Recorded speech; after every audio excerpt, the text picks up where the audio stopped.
last talk of the day. I think what you'll find interesting about this talk is sort of serendipitously, it's ended up being a bit of a summary of all of the themes that have come out today, which is appropriate since the last one, but was completely unintentional, so I'm not taking any credit for that. So when I first began my career as a user experience designer, it felt a little bit like I was joining a revolution. I was not simply adopting a new career, I was adopting a cause. User experience designers were blazing a new trail. At every step, we were advocating for the voice of the user. At every turn, we were arguing for the value of user research. We plastered the walls with post-it notes defiantly, almost in protest of what had gone before. And by virtue of that fighting mentality, we developed a really fierce sense of ownership over our domain. We protected user experience. We defended it with everything that we had. We were an army, united with a single purpose, to win the war and establish a new, user-centered world order. So the good news is that it kind of feels like we're starting to win, right? Like the tide is turning, victory is on the horizon. The user-centered world that we've been fighting for so long may finally become a reality. And so the question now is, what does that new world look like? And what role do we as user experience designers play once the revolution's over? So in order to answer that question, I want to look at two fundamental shifts that are happening in the design industry at the moment. And the first is that the relationship between design and business is changing. So historically, business has been kind of resistant to user experience. In fact, some of the biggest battles that we have fought as a user experience army have been on that front. But I think that's starting to change. Take a look at this graph, for example. This is Google Trends graph showing the number of searches for design thinking over the last 5 or so years. And what you can see is that that's increased exponentially by almost 400%. Not only that, but design thinking has made its way onto business school curriculums. It's made its way onto the cover of the Harvard Business Review. Now, love or hate design thinking as a concept, we can have that debate later over a drink. What this shows is that there's a fundamental shift in the way that business values design, because ultimately design thinking is the application of design to business. Another interesting trend that's been happening lately is the sort of voracious acquisition of design firms by large corporate consultancies. So PwC, Ernst & Young, Deloitte, Accenture, IBM are all getting in there and buying up design agencies. In fact, IBM has some 10,000 employees in its digital services now. And what's interesting about this is that these large consultancies aren't necessarily always early adopters. They're big ships. It takes a lot for them to change strategy and to change course. And so the fact that they are buying up all of these agencies and investing that money in design establishes that there is definitely a demand in business and an increasing demand. Businesses are seeking out design and seeing it as part of their success. The second change that's taking place is that the relationship between design and users is changing. So to date, our experience of technology has largely been constrained by a screen and a UI.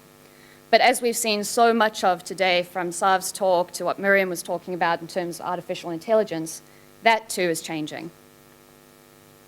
So we're entering a new world where our interaction with technology is going to move well beyond the screen and become more embedded into our day-to-day lives.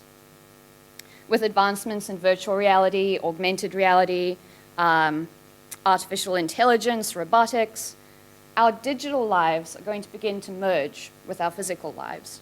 And so the distinction between user experience and human experience becomes meaningless.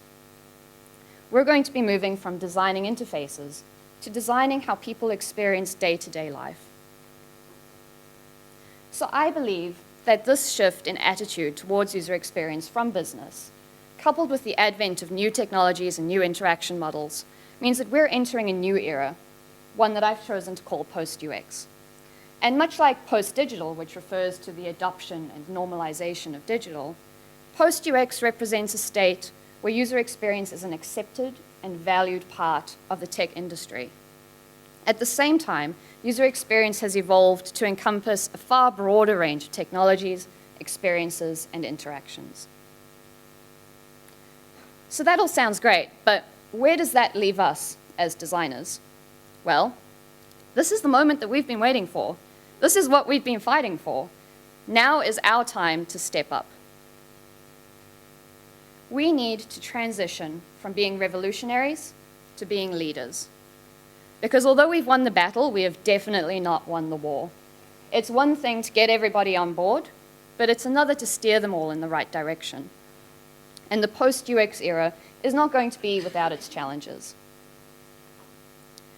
So the first challenge that we're likely to face is the decentralization of user experience. So in the future, UX is not going to be the domain of a single dedicated team. Instead, it will be distributed across entire businesses, everyone from the CEO to the people on the ground. The concept of a generalist user experience designer is likely to disappear almost completely. Instead, some of the responsibilities that we have now will be distributed, and others will fragment into specialities, which we're already starting to see in terms of content strategists or interaction designers.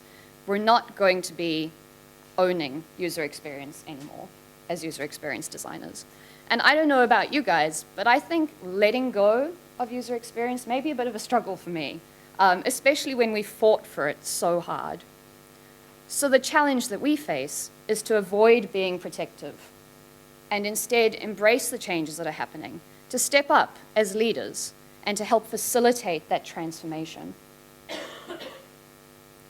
We need to move from being owners to being custodians and use the experiences and the skill sets that we have built up to empower those around us.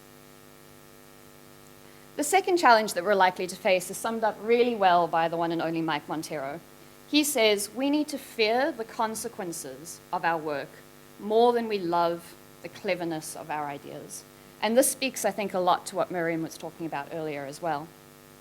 As technology and design become a more ubiquitous part of our day-to-day lives, it is crucial that we create consciously and with an understanding of the impact that our work might have. Once again, we as designers have the opportunity to step up and to lead. Our history of user advocacy and the depth of our understanding and empathy means that we will evolve to be more than just the voice of the user. We will become the tech industry's moral compass, its advocate for what's right and what's fair. So to summarize, post-UX is a thing. The relationship between design and business is changing as businesses come to grips with the impact that design can have. And the relationship between design and users is changing as we embrace new technologies and interaction models. User experience as we know it is going to shift dramatically, and we're going to need to adapt, not only to new roles and new technologies, but to a new level of influence as well. Now, I know some of us may be feeling a little battle weary. I mean, we've been sitting in here for a few hours now, and we've been on the front lines of this battle for user experience for years. But the challenge that I'd like to leave you with today is this: to not only embrace the changes that are coming, but to once again lead the charge. To step up and to shape businesses and organizations from the inside out by sharing the knowledge that we've built up and by empowering those around us. And to stay true to our user-centered core, ensuring that we design experiences that are ethical, empathetic, and inclusive. And so much of that has already come out of the talks today that I feel like the future for New Zealand's user experience community, at least, is looking incredibly inclusive and incredibly diverse. While the world changes, as it has and will continue to do, let's use user experience to shape it, to add perspective, to show respect. And above all else, I challenge you today to use your user experience powers for good. Thank you.